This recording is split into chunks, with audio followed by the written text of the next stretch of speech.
यार कितनी गंदी स्मेल आ रही है यहाँ पे। तुम कहाँ लेके आ गए हो तुम मुझे? भैया हम गाड़ी चलाए, हम गाड़ी चला के चलते हैं। गाड़ी मैं चलाऊं? टांगे चलाने वालों को गाड़ी चलानी आती भी है? गाड़ी ठोक ठाक दोगे तुम हमारी? पीछे बैठ दो चुपचाप, तुम्हारे बड़े भाई चला लेंगे। तुझे तो आप चलाओ, कोई जरूरत नहीं गाड़ी देने की से। भाभी आप ऐसे ताने क्यों दे रही हैं? और भैया का जितना गाड़ी पे हक है उतना हमारा भी तो है। और हम तो पहले दिन ही सोचते थे जब भैया गाड़ी लिए थे, हम सोचे थे कि जब भैया गाड़ी लेंगे ना तो हम ही चलाएंगे। आज तक मौका नहीं मिला हमको बहुत शौक है चलाने का, दोस्तों के लोग के मांग मांग के चलाते। आज खुद की गाड़ी तो चलाने दो ना। खुद की गाड़ी है तुम्हारी?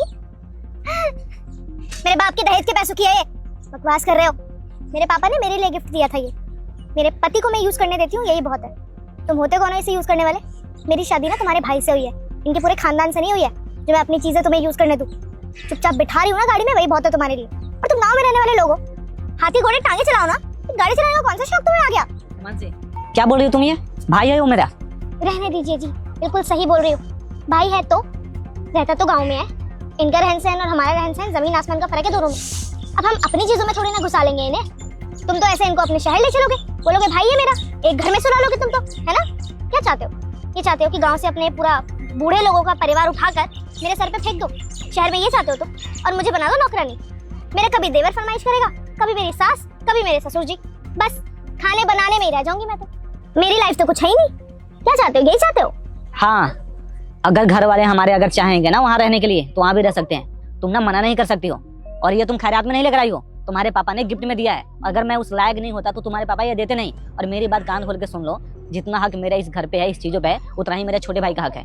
ये जब भी चाहे वहाँ पे आ सकता है और ये गाड़ी भी चला सकता है। तुम ना ऐसे बात नहीं कर सकती हो। आने रह गया तुम्हें समझ में? ये शहर नहीं है, गाँव है। यहाँ पे ना प्यार से बातें किया जाता है। और फैमिली है तो फैमिली को फैमिली की तरह समझो। प्यार से बातें की जाती है ना, तो मैं प्यार से मना कर रही हूँ। आप मेरी गाड़ी बिल्कुल मत चलाना, मेरी गाड़ी को छूना भी मत, मेरी गाड़ी के पास भी मत आना आप देवर जी। अब ठीक है? तुम कौन होती हो मना करने वाले? मेरी गाड़ी है। अच्छा, और तुम हो कौन है हमारी? बीवी हूँ तुम्हारी। तो तुम्हारे भी घर में तुम्हारी मम्मी का ही राज चलता है क्या? हमारे घर में तो ऐसा नहीं चलता है। हमारे घर पे ना मर्द डिसीजन लेते हैं, औरत नहीं लेती है। और ये चीजें अगर तुम्हें पता नहीं है तो सीखो। यहाँ पे लहजा कैसे बात किया जाता है, कैसे रहन सहन है, कैसे रहा जाता है। तो ही हमारे साथ रह सकती हो। इतना दिन से तुम्हारे हर गुस्ताखी माफ कर रहे थे, पर अगर ये बदतमीजी करोगे ना मेरे घर वाले के साथ तो ये बर्दाश्त नहीं होगा बेटा हमसे। ठीक है? तमीज से बात करनी होगी। जितना इज्जत हमारी करती हो ना उतना ही इज्जत छोटे की करनी होगी। रुक जाओ मेरे भक्त, मैं शनिदेव। तुम शनि ग्रह से परेशान हो, सब ठीक कर देंगे। इसके लिए तुम्हें एक काम करना होगा। इस वीडियो को लाइक, चैनल को सब्सक्राइब और अपने 5 मित्र को शेयर करना होगा। इतना करते ही अगले शनिवार को तुम्हारी मन की इच्छा पूरी हो जाएगी। और कमेंट में जय शनिदेव जरूर लिखें। भाई ये मेरे सगा, सौतेला नहीं है कि तुम ऐसा व्यवहार करोगी। और सौतेला भी होता तो भी तुम्हें ऐसा नहीं करने देते। ठीक है? यहाँ पे ना संस्कार पूजे जाते हैं, सूरत नहीं पूजा जाता है। तुम कितनी भी अच्छी हो क्या, उससे कोई फर्क नहीं पड़ता है। लोगों की अगर इज्जत करोगी तुम तो ही तुम्हारा कोई यहाँ पे इज्जत करेगा। आया बात समझ में? ये लो छोटे, गाड़ी की चाबी।